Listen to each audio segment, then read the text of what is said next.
Hello friends, welcome to आपके अपने channel success path में। मैं राज ठाकुर। आज कंपास सर्वे हम लोग कंप्लीट करेंगे। अभी तक चेन सर्वे और चेन के equipments, type of survey, error, ठीक है, करेक्शन, सारी कुछ चीज़ें हम लोग कंप्लीट कर चुके थे। और वही चीज़ हम लोगों ने कंप्लीट की हैं जो इम्पोर्टेंट है और ज़्यादातर जो चीज़ें पूछी जाती हैं। ऐसी चीज़ें हम लोगों ने कंप्लीट नहीं की जिनका कोई मतलब नहीं है और जो पूछी नहीं जाती हैं। ठीक है, क्योंकि बुक है, बुक में बहुत सारी चीज़ें हैं और थ्योरी भी बहुत बड़ी है। इतनी थ्योरी हमें याद नहीं करनी है। हमको वही पढ़ना है जो हमारे एग्ज़ाम पॉइंट ऑफ व्यू से इम्पोर्टेंट्स रहते हैं। ठीक है, चाहे आप डिप्लोमा का एग्ज़ाम दे रहे हो, चाहे आप कंपटीशन लेवल का एग्ज़ाम दे रहे हो, ठीक है, आपसे वही टॉपिक पूछेगा जो इम्पोर्टेंट्स रहते हैं। आपसे फालतू के क्वेश्चन से नहीं पूछेगा। ठीक है, तो आपको पता है कि आपसे क्या पूछ सकता है। मतलब इतने कुछ जब मैं एमसीक्यू कराता हूँ तो आपको समझ में आ जाता है कि हाँ, जो मैं टॉपिक कराता हूँ वो इम्पोर्टेंट होता है। ठीक है, चलिए स्टार्ट करते हैं आज कंपास सर्वे। ठीक है, तो आइए चलते हैं अपने सेशन पर। कंपास सर्वे क्या है, पहले तो ये समझ लीजिए कंपास सर्वे क्या है। जब सर्वे करते समय, सर्वे अगर मतलब एरिया छोटा हो, ओपन हो, फ्लैट हो, ठीक है, उस कंडीशन में चेन सर्वे का उपयोग किया जाता है। अगर लेकिन सर्वे एरिया अनडुलेटेड हो, मतलब उबड़ खाबड़ हो, बड़ा हो, तो हम क्या करते हैं, तो चेन सर्वे से जो रिजल्ट होता है हमें अच्छा नहीं मिलता है। जब उससे नहीं मिलता तो हम क्या करेंगे, कंपास सर्वे करते हैं इसके लिए, बड़े एरियाज और अनडुलेटेड एरियाज के लिए। ठीक है, और इसमें क्या करते हैं, इस सर्वे में हम लोग सर्वे लाइन की डायरेक्शन ज्ञात कर लिए जाते हैं। मतलब सर्वे लाइन की डायरेक्शन पढ़ते हैं, टाइप ऑफ मेरिडियंस पढ़ते हैं इसमें। ठीक है, बियरिंग पढ़ते हैं, ट्रू बियरिंग, मैग्नेटिंग, आर्बिट्रेरी, है ना, WCB, QB, ये सारी चीज़ें हम आज इसमें कंप्लीट कर देंगे। और इसमें से 100% कोई भी एग्ज़ाम आप देने जाइए, किसी भी लेवल का एग्ज़ाम हो, चाहे वो JEE लेवल का हो, AE लेवल का हो, मतलब किसी भी डिपार्टमेंट का हो, तो आपसे इसमें से एक क्वेश्चन 100% पूछा जाता है। एक या दो क्वेश्चन 100% आएगा। ठीक है, चलिए इसको थोड़ा जूम कर लेते हैं पहले हम। तो अब इसमें से क्या लिखा है अब ये पढ़ते हैं। जब फील्ड में सर्वे लाइन की दिशा परस्पर क्षैतिज स्थिति ज्ञात करने के लिए दूरी के साथ साथ कोण भी मापा जाता हो, डिस्टेंस के साथ साथ, मतलब डिस्टेंस तो मापना ही है, उसके साथ साथ एंगल भी अगर मेजर करना पड़ जाए तो हम कंपास सर्वे करते हैं। दिशा का कोण कंपास के द्वारा तथा क्षैतिज दूरी चेन या टेप के द्वारा मापते हैं। कोण किसके द्वारा मापेंगे, कंपास से, और जो क्षैतिज दूरी होती है वो चेन या टेप से। ठीक है, कंपास हल्का होता है इसलिए इसका उपयोग रिकॉग्नाइजेशन सर्वे के लिए करते हैं। कंपास का उपयोग किसके, रिकॉग्नाइजेशन सर्वे के लिए करते हैं। ओके, चलिए नेक्स्ट। कंपास सर्वे ट्रावर्सिंग के सिद्धांत पर आधारित है। सबसे इंपॉर्टेंट क्वेश्चन, पहला इंपॉर्टेंट क्वेश्चन, किस सिद्धांत पर आधारित होता है, ट्रावर्सिंग के। ठीक है, नेक्स्ट पॉइंट, ट्रांसवर्सिंग मेथड क्या है। ट्रांसवर्सिंग मेथड कई प्रकार के होते हैं जो विभिन्न प्रकार के इंस्ट्रूमेंट पर निर्भर करते हैं। Chain traverse, compass traverse, plane table traverse, theodolite traverse, stadia traverse. ठीक है, मोस्ट प्रिसाइज मेथड कौन सा है, थियोडोलाइट ट्रावर्स। स्टेडिया ट्रावर्स को टेकोमीटर, एक चैप्टर है हमारा, अभी पढ़ेंगे, थियोडोलाइट पढ़ेंगे, प्लेन टेबल भी पढ़ेंगे, चेन पढ़ चुके हैं, कंपास कर रहे हैं। ठीक है, चलिए ऊपर चलते हैं और डिफरेंस पता करते हैं चेन सर्वेइंग और ट्रावर्स सर्वेइंग में। टावर सर्विंग में क्या है, यह ओपन और क्लोज फ्रेमवर्क में कार्य आता है तथा इसमें रेखाएं की श्रृंखलाएं होती हैं। और चेन सर्विंग में क्या है, ये ट्रायंगुलेशन के फ्रेमवर्क में कार्य करता है तथा इसमें त्रिभुजों की श्रृंखला होती है। इसमें क्या होती है, इसमें त्रिभुज बनाते हैं, इसमें क्या है, रेखा बना के जब मेजर करेंगे वर्टिकल एंगल्स वगैरह तो लाइन से पता करते हैं। ट्रावर्स स्टेशन पर एंगल कैलकुलेट करके ट्रायंगल या पॉलीगन बनाए जा सकते हैं। ठीक है, यह लार्ज एरिया के लिए उपयुक्त है और ये स्मॉल एरियाज के लिए होते हैं। यहाँ पर कोई एंगल नहीं बनाया, मतलब एंगल यहाँ मेजर ही नहीं होता है, यहाँ तो सिर्फ लाइन मेजर होती है, हॉरिजॉन्टल डिस्टेंस मेजर करते हैं चेन सर्विंग में, लेकिन टावर्स में दोनों करते हैं। ठीक है, चलिए अब टाइप ऑफ टावर्स देखते हैं। दो होते हैं, close towers and open towers. ठीक है, क्लोज टावर्स क्या है, इस प्रकार का टावर्स जब करते हैं तब स्टार्टिंग टावर्स, मतलब जहाँ से हम स्टार्ट करेंगे वहीं पे ख़त्म होता है क्लोज टावर्स। जैसे कि ये है, ए से स्टार्ट किया और ए पे आके ख़त्म कर दिया, ए से बी, बी से सी, डी, ये ई, मतलब यहीं पे ख़त्म हुआ। अगर यही पॉइंट अगर यहाँ होता है, ये वाला पॉइंट अगर यहाँ होता है तो हम इसे कहते हैं ओपन टावर्स। क्या कहते हैं, ओपन टावर्स। ठीक है। इस प्रकार की ट्रावर्सिंग तब करते हैं जब स्टार्टिंग स्टेशन और एंड स्टेशन का लोकेशन एक ना हो। कब करते हैं ओपन टावर्स? जब स्टेशन एक ना हो। अरे ज़्यादा नीचे आ जाते हैं, चलिए ठीक है। नेक्स्ट, ओपन टावर्स को प्रॉपरली चेक नहीं किया जा सकता। ठीक है, क्लोज टावर्स तो ऑलरेडी ठीक है तो चेक हो जाता है। यह देखिए, यह है ओपन टावर्स, यहाँ पे नहीं पहुंचा है। Example, aligning A railway line, highway and canal, open towers के एग्जाम्पल है। ठीक है, aligning A railway line and highway and canal. Basic definition क्या है? अब जो कुछ डेफिनेशन है हमारे कंपास सर्वे में, उसके बारे में जान लेते हैं। तो फर्स्ट होता है मेरिडियन। अब मेरिडियन किसे कहते हैं? यह नॉर्थ पोल और साउथ पोल को मिलाने वाली रेखा होती है। क्या होती है? नॉर्थ पोल और साउथ पोल को मिलाने वाली रेखा होती है क्या? मेरिडियन। यह रेखा स्थिर होती है, इसलिए इसे संदर्भ रेखा भी कहते हैं, रेफरेंस लाइन भी बोलते हैं। ठीक है, मेरिडियन को क्या बोलते हैं? Reference line. रेफरेंस लाइन भी बोलते हैं हम किसको? मेरिडियन को। ओके। इसी के संदर्भ में किसी लाइन की दिशा ज्ञात की जाती है। किसके अकॉर्डिंग की जाएगी? वो मेरिडियन के। ठीक है, दिशा सामान्यतः क्लॉकवाइज डायरेक्शन में ज्ञात की जाती है। किसमें? क्लॉकवाइज डायरेक्शन में। यह चार प्रकार की होती है: true meridian, magnetic meridian, grid meridian और आर्बिट्रेरी मेरिडियन। ओके, चलिए नेक्स्ट, ट्रू मेरिडियन, इसकी डेफिनेशन देखते हैं। इसे भौगोलिक यामोत्तर भी कहते हैं। यह भौगोलिक उत्तरी ध्रुव और भौगोलिक दक्षिणी ध्रुव को मिलाने वाली रेखा होती है। ट्रू मेरिडियन की दिशा समय के साथ अपरिवर्तित रहती है, मतलब समय के साथ परिवर्तित नहीं होती है। ट्रू मेरिडियन भौगोलिक प्रशिक्षण द्वारा निर्धारित की जाती है। ट्रू मेरिडियन एस्ट्रोनॉमिकल सर्वे के द्वारा निर्धारित की जाती है। जो ट्रू मेरिडियन है वो किससे पता चलते हैं? एस्ट्रोनॉमिकल सर्वे से पता करते हैं कि हाँ ये हमारा ट्रू मेरिडियन है। क्या है? True meridian. लेकिन जो ट्रू मेरिडियन है डज नॉट चेंज, ये चेंज नहीं होता है। नेक्स्ट पॉइंट है, ट्रू मेरिडियन ध्रुवों पर सिकुड़ती है जबकि भूमध्य रेखा पर फैलती है। ठीक है, चलिए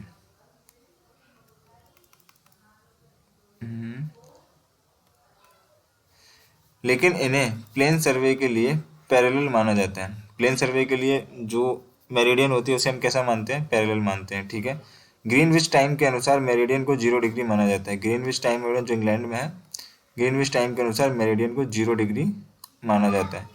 मैग्नेटिक मेरिडियन, मैग्नेटिक नॉर्थ को मैग्नेटिक साउथ से मिलाने वाली रेखा को मैग्नेटिक मेरिडियन कहेंगे। और मैग्नेटिक मेरिडियन की दिशा चुंबकीय बलों की भिन्नता के कारण समय व स्थान के साथ बदलती रहती है। ठीक है, ये चेंज हो जाती है, दिस चेंजेबल। और मैग्नेटिक मेरिडियन कंपास के द्वारा ज्ञात किया जाता है। ठीक है, मैग्नेटिक मेरिडियन किसके द्वारा ज्ञात किया जाता है? कंपास के थ्रू। ग्रिड मेरिडियन जब सर्वे एरिया लार्ज हो, जैसे किसी स्टेट या कंट्री का हमें सर्वे करना हो, तब ऐसी दशा में ट्रू मेरिडियन को उस लार्ज एरिया के केंद्र में बांधकर रेफरेंस मानते हैं, जिसे ग्रिड मेरिडियन कहते हैं। ठीक है,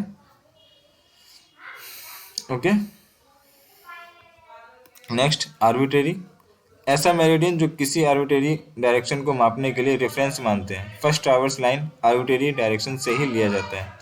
जो फर्स्ट, जैसे आर्बिट्रेरी का मतलब है कि हमने मान लिया कि दिस इज ए नॉर्थ। ठीक है, तो उसके अकॉर्डिंग जो हम सर्वे करेंगे, जो मतलब मेजर करेंगे, तो वो होता है हमारे arbitrary meridian.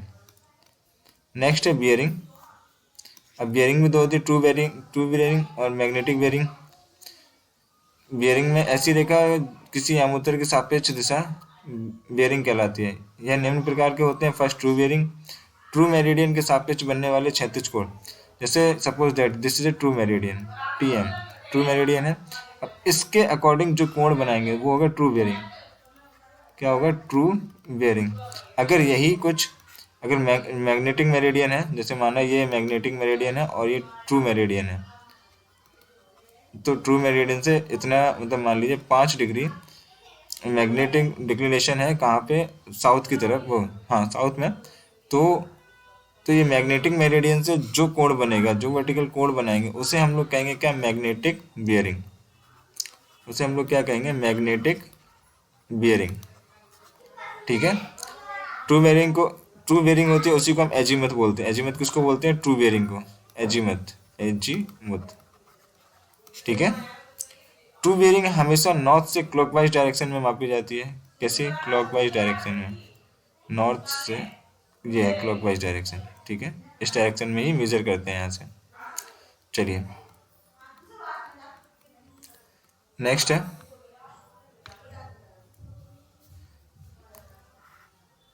True bearing astronomical observation के द्वारा मापा जाता है। अब मैग्नेटिक बेयरिंग आ गया। मैग्नेटिक नॉर्थ से बनने वाले क्षैतिज कोण, मैग्नेटिक नॉर्थ से बनने वाले क्षैतिज कोण या दिशा को मैग्नेटिक बेयरिंग कहते हैं, जैसे मैंने अभी बताया था आपको। चूंकि मैग्नेटिक मेरिडियन समय व स्थान के साथ बदलता रहता है, इसलिए मैग्नेटिक बेयरिंग का मान भी परिवर्तित होता रहता है। इसलिए इनका प्रयोग लेस इंपॉर्टेंट सर्वे वर्क के लिए करते हैं।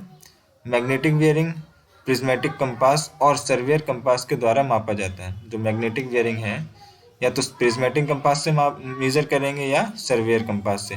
और प्रिज्मेटिक कंपास से WCB निकालते हैं और सर्वियर कंपास से QB, quadrantal bearing and whole circle bearing, ठीक है। एक होता है ग्रिड बेयरिंग। ग्रिड बेयरिंग से सापेक्ष लेने वाले क्षैतिज कोण को ग्रिड बेयरिंग कहते हैं। जैसे जो ग्रिड मेरिडियन है, उससे हम कोई कोण लेंगे तो ग्रिड बेयरिंग कहलाएगा। आर्बिट्रेरी बेयरिंग, आर्बिट्रेरी मेरिडियन से कोई कोण लेंगे तो वो कहलाएगा हमारा क्या? Arbitrary meridian, sorry arbitrary bearing. जो बेयरिंग सिस्टम होते हैं वो दो सिस्टम होते हैं, एक होता है WCB एंड एक होता है QB। WCB is equal to whole circle bearing, whole circle bearing, and QB equal to quadrantal bearing, quadrantal bearing. अब होल सर्किल बेयरिंग में क्या है? होल सर्किल का मतलब नाम से पता चला पूरा सर्किल लेंगे। इसका क्या है? क्लॉकवाइज डायरेक्शन में सिर्फ नॉर्थ से ही मेजर करेंगे। कोई भी, चाहे इधर डायरेक्शन हो, चाहे ये एंगल हो, चाहे ये एंगल हो, हम लोग क्या करेंगे? नॉर्थ से ही, मतलब ऐसे क्लॉकवाइज चल के ही इसको मेजर करेंगे। लेकिन क्वाड्रेंटल बेयरिंग में क्या होता है? इसमें हम लोग क्या करते हैं? इसमें नॉर्थ से या साउथ से, जिससे पास हो उससे ले लेते हैं कि हाँ ये साउथ से पास है तो साउथ से वेस्ट की तरफ 30, जो भी होगा जो होगा, ठीक है। और देखिए अब इसको थोड़ा सा पढ़ लेते हैं, जो थ्योरी में देखते हैं क्या क्या लिखा है ना। समझने वाली चीज़ तो मैंने आपको समझाई थी कि QB और WCB क्या क्या है। देखिए WCB में क्या है? रेफरेंस लेते हैं नॉर्थ से, डायरेक्शन क्लॉकवाइज, लिमिट होती है 0 to 360, यानी 0 से यहाँ से स्टार्ट करेंगे हम लोग पूरा 360 तक, ठीक है, यहाँ तक, ओके। और इसमें इंस्ट्रूमेंट कौन सा यूज़ करते हैं हम लोग? प्रिज्मेटिक कंपास यूज़ करते हैं। कौन सा? Prismatic compass, okay. चलिए नेक्स्ट देखते हैं। अब हमें देखना है क्या है? QB, QB quadrantal bearing. अब इसमें क्या? नॉर्थ से देखिए, अगर ये पास में है तो इधर से मेजर कर लेंगे। क्लॉकवाइज और एंटी क्लॉकवाइज दोनों चलता है। इधर साउथ के पास में है तो साउथ से मेजर कर लेंगे, ठीक है। नॉर्थ के पास में है, जिसके पास होगा उससे मेजर कर लेंगे। मतलब क्लॉकवाइज और एंटी क्लॉकवाइज कोई दोनों में से कोई भी यूज़ कर लेंगे। इसकी जो लिमिट होती है सिर्फ 0 to 90 होती है। उसमें लिमिट क्या थी? 0 to 360 थी WCB में, और इसमें क्या है? 0 to 90। इसमें इंस्ट्रूमेंट कौन सा यूज़ करते हैं? सर्वियर कंपास यूज़ करते हैं। QB में कौन सा यूज़ करते हैं? Surveyor compass. इसे आप ऐसे याद कर सकते हैं QS, यानी क्वाड्रेंटल में सर्वियर, और WCB में प्रिज्मेटिक, WCBP, B की जगह P बन जाएगा तो मान लीजिए WCBP, यानी कि होल सर्किल बेयरिंग में हम प्रिज्मेटिक कंपास यूज़ करते हैं और क्वाड्रेंटल में सर्वियर कंपास यूज़ करते हैं, ठीक है। चलिए इसमें कुछ ये दिए हैं, मतलब क्वाड्रेंटल है, फर्स्ट क्वाड्रेंटल में होगा तो क्या होगा, सेकंड में होगा तो क्या होगा, थर्ड में होगा तो क्या होगा, ठीक है। चलिए देखो QA है, क्वाड्रेंटल फर्स्ट में है तो क्या होगा, इसमें होगा, अगर ये है फर्स्ट, ये सेकंड, ये थर्ड और ये फोर्थ, तो फर्स्ट में है अगर तो क्या होगा, नॉर्थ से ईस्ट पे लेंगे, नॉर्थ टू ईस्ट, ठीक है। सेकंड में है तो साउथ टू ईस्ट, मतलब साउथ से ईस्ट ले लेंगे। थर्ड में है तो साउथ टू वेस्ट, फोर्थ में है तो नॉर्थ टू वेस्ट। इस तरीके से ऐसे QB हम लेते हैं, ठीक है। ये क्वेश्चन दिया है, आइए क्वेश्चन एक देख लेते हैं। इसमें क्या है, convert to the following WCB into QB, मतलब ये WCB में दिया गया, इसमें QB में बदलना है। अब देखिए WCB में था, WCB में क्या, नॉर्थ से लेते थे, 90 से कम है तो 53 डिग्री एंड 55 सेकेंड। ओके, तो इसमें क्या करेंगे हम लोग, WCB में है, अब इसे QB में लेने के लिए हम क्या कर देंगे, नॉर्थ ईस्ट वेस्ट साउथ। ठीक है, अब देखिए ये WC में QB में बदलने के लिए हम लोग क्या करेंगे, नॉर्थ से ही लेते हैं, तो यहाँ क्या करते हैं N 53 डिग्री 55 मिनट ईस्ट, बस इतना कर देंगे। अगर यही जैसे ये सेकंड है 175 है, इसे इसी समझा देता हूँ मैं। ठीक है, इसमें दिया है, देखिए ये दिया है ना 175 है। ओके, यहाँ से यहाँ तक। तो अब इसका हम QB करेंगे, तो हम कहाँ से ले लेंगे, साउथ से ले लेंगे। तो क्या लिख दें, अब ये बताए 180 माइनस करेंगे पहले, 180 माइनस 175 डिग्री 45 मिनट। ठीक है, अगर यहाँ से निकाल लीजिए तो कितना आता है, 54 डिग्री 15 मिनट आएगा। अब ये कहाँ से है, ये आ गया अपने पास एंगल 54 डिग्री 15 सेकंड। तो साउथ से 45 डिग्री, अरे सॉरी 45 नहीं, अरे यार ये है 4 डिग्री, साउथ से 4 डिग्री 15 सेकंड ईस्ट, ये आ गया आंसर। देखिए ये मतलब हमें यहाँ से मेजर करना है बस। ठीक है, निकाल लेंगे, सॉल्व कर लेंगे चीज़ें। चलिए अब आगे चलते हैं, ये भी क्वेश्चन है इसमें। हम लोगों ने क्वेश्चन तो कंप्लीट कर दिए। चलिए नेक्स्ट पॉइंट अपना आता है यहाँ पे, ये है क्या, magnetic meridian, sorry magnetic declination, magnetic declination. अब मैग्नेटिक डिक्लिनेशन क्या होता है, चुंबकीय दिक्पात। ट्रू मेरिडियन और मैग्नेटिक मेरिडियन के मध्य क्षैतिज कोण को मैग्नेटिक डिक्लिनेशन कहते हैं। अब देखिए हमारा जो ट्रू नॉर्थ है, हमें पता है कि ट्रू नॉर्थ जो एक्चुअली नॉर्थ थी वो ये थी, और इसमें क्या हुआ, जो मैग्नेटिक नॉर्थ है, एक मिनट रुकिए मैं थोड़ा, एक सेकंड बस, मतलब लैपटॉप डिस्चार्ज हो गया, मतलब चार्जिंग पे लगा देते हैं।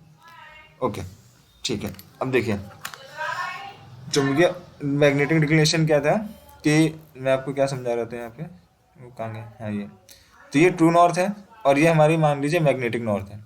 ठीक है, चाहे वो ईस्ट में भी हो सकती है और वेस्ट में भी हो सकती है, किसी भी साइड हो सकती है। तो ट्रू नॉर्थ से मैग्नेटिक नॉर्थ, मतलब मैग्नेटिक नॉर्थ का या मैग्नेटिक मेरिडियन का जो बीच का डिस्टेंस होता है, इसी हम लोग कहते हैं क्या, मैग्नेटिक डिक्लिनेशन, मैग्नेटिक डिक्लिनेशन।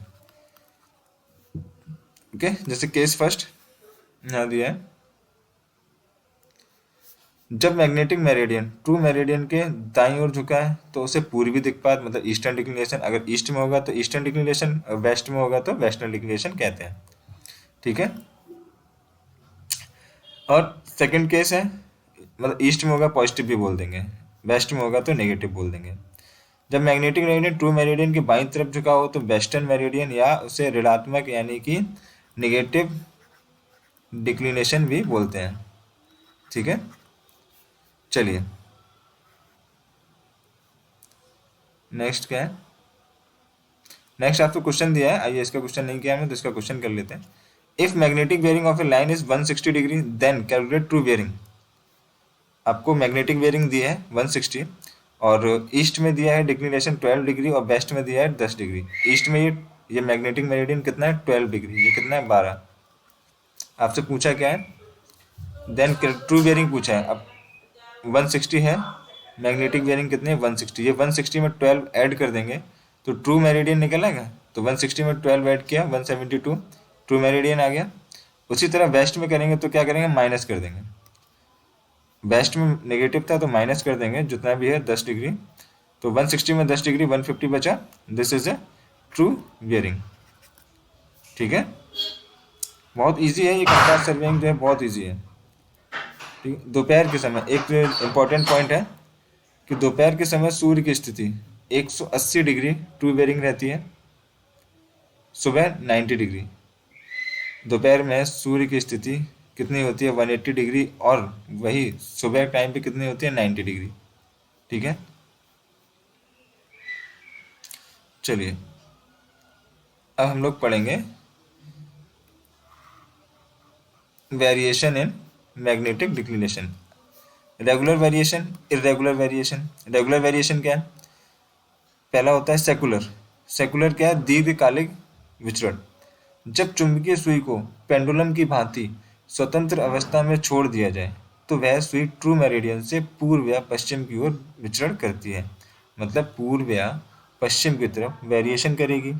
यह अर्थ के मैग्नेटिक फील्ड के धीरे धीरे एक दिशा में शिफ्ट होने के कारण घटित होता है। यह लगभग 150 वर्षों में घटित होता है। मतलब दीर्घकालिक, मतलब ये इसीलिए लिखा है दीर्घकालिक, काफी लंबे समय बाद। यह 10 डिग्री से 30 डिग्री पूर्व या पश्चिम में होता है। ये कितना होता है? सेकुलर वेरिएशन कितना है ये याद रखिएगा, इंपॉर्टेंट है। 10 डिग्री से 30 डिग्री तक ईस्ट या वेस्ट में होगा। ठीक है। एंड नेक्स्ट, सेकुलर वेरिएशन को ज्ञात करने के लिए कोई विश्वसनीय मेथड नहीं होता है। क्या होता है? कोई विश्वसनीय मेथड नहीं होता है। Next, annual. एनुअल आपको पता है वार्षिक, वार्षिक। ठीक है। पृथ्वी का सूर्य के चारों ओर परिक्रमा के दौरान इस प्रकार का विचलन देखा जाता है। इसका मान 1 से 2 मिनट होता है। इसका जो मान लेते हैं 1 से 2 मिनट लेते हैं किसका? एनुअल वेरिएशन का। और हमने जो दीर्घकालिक था यानी कि सेकुलर का कितना लिया था? 10 से 30 डिग्री। इसमें मिनट में है, उसमें डिग्री में है। ठीक है। और डेली वेरिएशन कितना लेते हैं? 24 घंटे में जो दिखता है हमको वेरिएशन, ये वो है। तो इसमें 3 से 12 मिनट तक लेते हैं। ठीक है। इसका मान कितना लेते हैं? 3 से 12 मिनट। ओके, जाओ। ठीक है, ये होता है यहाँ पे कंप्लीट।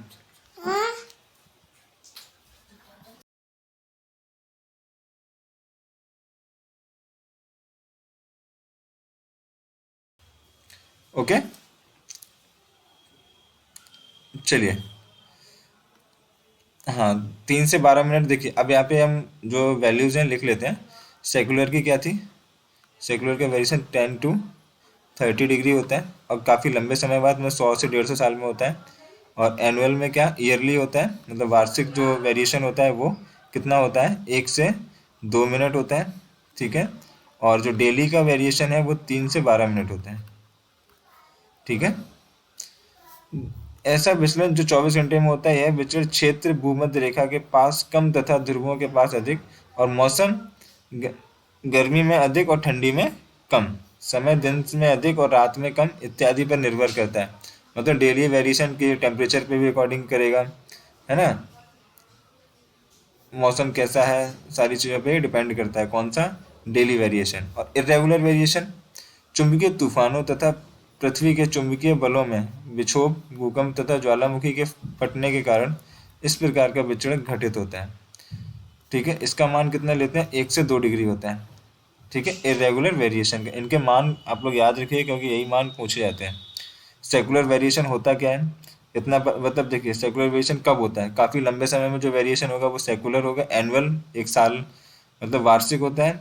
और डेली वेरिएशन मतलब 24 आवर्स के अंदर होता है। इरेगुलर वेरिएशन जब ज्वालामुखी वगैरह जब फट जाते हैं तब जो वेरिएशन आता है उसे हम लोग कहते हैं इरेगुलर वेरिएशन।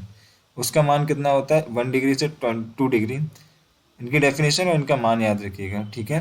अब नेक्स्ट आता है आइसोगोनिक लाइन क्या होती है। नेक्स्ट इज आइसोगोनिक लाइन क्या होगी। एक मिनट रुकिए, मैं इसको ऊपर कर लेता हूँ थोड़ा सा। हाँ ठीक है। आइसोगोनिक लाइन क्या होती है? एक समान दिक्पात से होकर गुजरने वाली रेखा समदिक्पातीय रेखा कहलाती है। मतलब जैसे कि ये है, यहाँ से जैसे ये कोई था तो ये जो लाइन एकदम नॉर्मल जा रही है, सीधी मान लीजिए, इतनी भी सीधी नहीं है, मतलब जो सीधी होगी जैसे 0 डिग्री नीचे, 3 डिग्री ईस्ट, ऊपर 5 डिग्री वेस्ट, जो लाइन ऊपर से जा रही है this is isogonic line. Agonic line ये जो 0 डिग्री पर होगी। ठीक है। शून्य दिक्पात से गुजरने वाली रेखा को शून्य दिक्पाती रेखा कहते हैं, एजोनिक लाइन। और समदिक्पाती एक समान दिक्पात से होकर गुजरने वाली रेखा समदिक्पाती रेखा कहलाती है। ठीक है। एजोनिक लाइन। एंगल ऑफ डिप क्या है? आइए एंगल ऑफ डिप देख लेते हैं।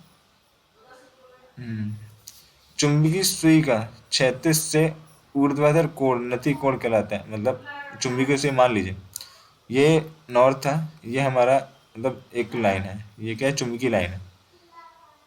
इससे ऊर्ध्वाधर कोण, इसका ऊर्ध्वाधर कोण जो होगा, ऊर्ध्वाधर मतलब वर्टिकल, ये क्षैतिज से जो वर्टिकल कोण ऊपर की तरफ जो होगा ये, दिस इज ए वर्टिकल कोण, इसे हम कहेंगे डिप, एंगल ऑफ डिप।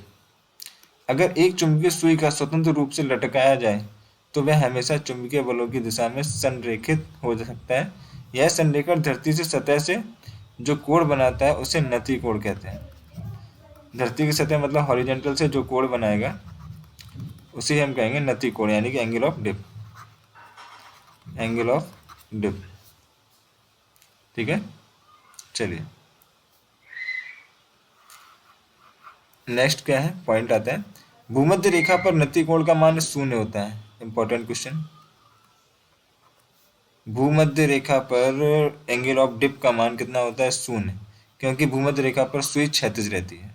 ठीक है, ध्रुवों पर नति का कोण 90 रहता है, ध्रुव होते हैं, एंगल ऑफ डिप कितना होता है 90 डिग्री।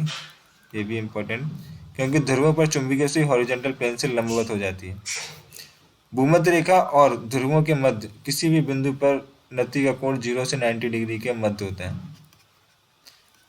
तीनों पॉइंट इंपॉर्टेंट है, कोई भी क्वेश्चन इसमें से पूछा जाता है।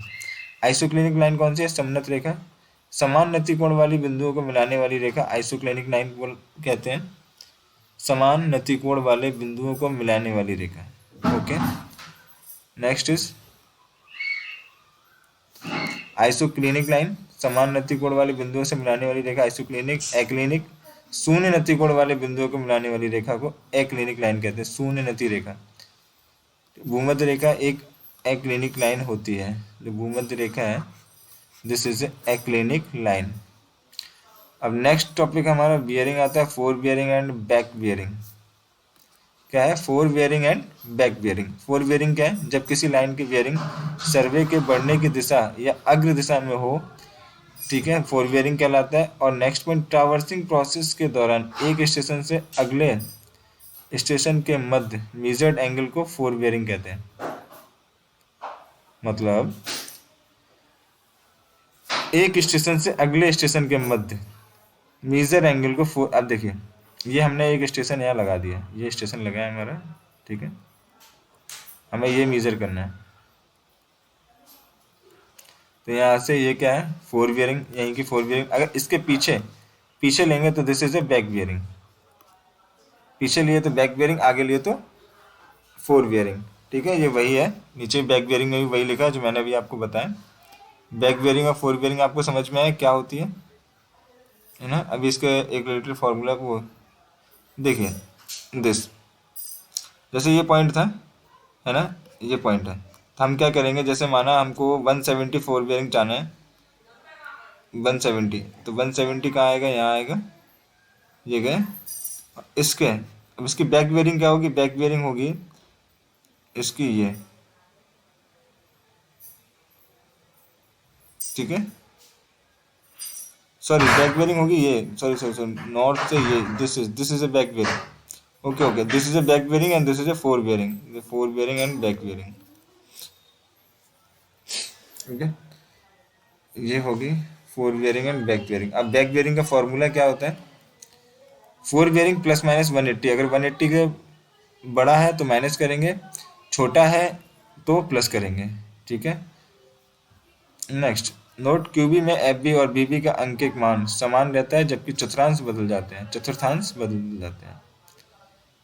लोकल अट्रैक्शन, मतलब हम लोकल अट्रैक्शन क्या है, अगर कोई, मतलब जैसे तुम्हारे बेल्ट लगा, हम कंपास पकड़े हैं वहाँ पे कर रहे हैं, तो बेल्ट में चुंबकीय, मतलब जो लोहा होगा तो चुंबकीय तत्व है, और मैग्नेट होगी उसमें, जो कंपास होगा तो उससे डिस्टर्ब हो जाएगा। नहीं तो कोई पोल आ गया या कुछ, मतलब कोई भी मतलब चीज़ें, रेल की पटरी आ गई, बिजली के तार आ गए, उनसे अगर जो चुंबकीय प्रभाव पड़ता है हमारे कंपास पर, उससे जो लोग मतलब दिक्कतें आएंगी, उसे हम कहते हैं लोकल अट्रैक्शन। देखिए, जब कंपास के पास कोई चुंबकीय प्रभाव वाले वस्तु जैसे लोह अयस्क, इस्पात की संरचना, रेल की पटरी, बिजली के तार, लोहे के खंभे इत्यादि उपस्थित हो, चुंबकीय सुई मैग्नेटिक मेरिडियन से भटक जाए, तो उसे हम कहते हैं क्या, लोकल अट्रैक्शन। ठीक है, अब लोकल अट्रैक्शन होता है क्या है, ये अब देखते हैं। अभी डिटेक्शन ऑफ लोकल, मतलब डिटेक्शन कैसे डिटेक्ट करेंगे लोकल अट्रैक्शन को। किसी सर्वे स्टेशन पर लोकल अट्रैक्शन को ज्ञात करने के लिए क्षेत्र में स्थित सर्वे लाइन की फोर बियरिंग और बैक बियरिंग ज्ञात करनी चाहिए। क्या करनी चाहिए, four bearing and back bearing. यदि फोर बियरिंग और बैक बियरिंग का अंतर 180 है तो इसका अर्थ यह है कि सर्वे स्टेशन लोकल अट्रैक्शन से प्रभावित नहीं है। अगर फोर बियरिंग और बैक बियरिंग का डिफरेंस 180 नहीं आता है तो वो लोकल अट्रैक्शन से मतलब प्रभावित है। लोकल अट्रैक्शन से क्या है, प्रभावित है। ठीक है। एलिमिनेशन ऑफ लोकल अट्रैक्शन, कैसे एलिमिनेट करेंगे इसको? एलिमिनेट करने के लिए जिन बिंदुओं पर लोकल अट्रैक्शन नहीं है अर्थात F B of back bearing का अंतर 180 है, उन लाइन को आधार मानकर अन्य लाइन के बियरिंग को करेक्ट किया जाता है। ठीक है। यदि किसी भी लाइन का फोर बियरिंग और बैक बियरिंग का अंतर 180 ना हो तो करेक्शन सबसे कम अंतर वाले लाइन की बियरिंग के मान से अन्य रेखाओं के बियरिंग को करेक्ट करते हैं। अब देखिए कैसे करते हैं इसको, मैं आपको बताता हूँ। अभी जब क्वेश्चन आएगा तब मैं आपको बताऊंगा। अभी ये चीज़ें थोड़े पढ़ते हुए चल रहे हैं बस। मैं आपको सारी चीज़ें जब अभी क्वेश्चन करेंगे तो सारी चीज़ें क्लियर हो जाएंगी। फोर बियरिंग का बैक बियरिंग का अंतर 15 मिनट से अधिक नहीं होना चाहिए। यदि ऐसा है तो प्रक्षेपण पुनः लेना चाहिए। यदि फिर भी त्रुटि विद्यमान है तो स्टेशन लोकल अट्रैक्शन से प्रभावित माना जाएगा। अब देखिए कैसे। नेक्स्ट आपको दिया है ये क्वेश्चन कि यदि रेखाओं के दिक्मान निम्नलिखित तो देखिए ए बी दिया है 60 डिग्री 30 मिनट, बी सी इतना, सी डी इतना, डी और ई ए इतना। अब देखिए ये पूरा जो फोर बियरिंग है आपको यहाँ फिगर में दिया गया है। दिस पूरी फोर बियरिंग दी गई है यहाँ से, A B B C C D और डी ई एंड पूरा। इंक्लूडिंग एंगल क्या होगा? Back bearing of line minus fore bearing of line. Check करेंगे, अगर 180 डिफरेंस आ रहा है तो ठीक है। देखिए इसमें कितना आ रहा है, 59 डिग्री एंड 30 मिनट। ठीक है, बैक बियरिंग निकाली तो डिफरेंस क्या है, पॉजिटिव। ये लोकल अट्रैक्शन से। अब इसमें देखिए कौन कौन सा है जो angle E D C B A, angle A निकाला, इंक्लूड एंगल मतलब अंदर के जो एंगल निकालेंगे बैक बियरिंग ऑफ लाइन होगी और minus fore bearing of line करके ऐसे हम इंक्लूड एंगल ये निकाल लिया हमने अंदर के एंगल। इसमें निकला कितना, 59 डिग्री 60 डिग्री।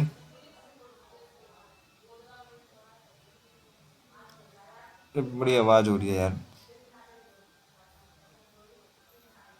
चलिए मैं इसको क्वेश्चन में अभी करवाता हूँ, मतलब नेक्स्ट लेक्चर में इसको मैं कंप्लीट करवा दूंगा। बस यही बचा है इसमें और लोकल अट्रैक्शन है जो बचा हुआ है। और ये क्वेश्चन, ये मेंस में क्वेश्चन ऐसे पूछे जाएंगे आपसे, एमसीक्यूज में नहीं पूछे जाएंगे, लेकिन आपको समझाने के लिए मैं ये चीज़ें समझा देता हूँ। देखिए अगर जैसे उसमें दिया गया था कि एंगल ए और बी, इसकी फोर बियरिंग क्या है 60 डिग्री 30 सेकेंड, यहाँ से किया फोर बियरिंग निकाल ली। फिर सेकंड था कि बी से सी जो उसकी फोर बियरिंग है वो 120 है। तो जैसे कि ये यहाँ से जो गया 60 डिग्री पे, ठीक है, और नेक्स्ट क्या है दिस। अब वहाँ कितना दिया है 120 निकालना है, तो 120 कहाँ पर पहुँचेगा, यहाँ आ जाएगा क्योंकि 90 डिग्री है और 30 डिग्री है। तो ये निकला है, यहाँ डालेंगे ईस्ट वेस्ट नॉर्थ साउथ। अब यहाँ से पता करेंगे कितना है, तो है 46 डिग्री। 46 डिग्री क्या है, मतलब कैसे भी दे सकते हैं साउथ से ईस्ट। तो यहाँ दिया है आपको 205, 205 180 के इधर ही आएगा ना कि जैसे 205 डिग्री। तो ऐसे ही करके यहाँ से निकाल लेंगे हम लोग। लेकिन लोकल अट्रैक्शन में क्या करेंगे, ये तो एक क्वेश्चन था हम लोगों को टावर्स बनाने का, तो हम लोगों ने ये टावर्स पूरा कंप्लीट कर लिया। अगर ये यहाँ से यहाँ तक पॉइंट हो रहा है, अगर ये यहाँ मिल रहा है तो इसमें लोकल अट्रैक्शन नहीं है। अगर ये नहीं मिल रहा है, इधर उधर हो रहा है, तो इसमें लोकल अट्रैक्शन होगा और लोकल अट्रैक्शन फिर निकालेंगे। ठीक है,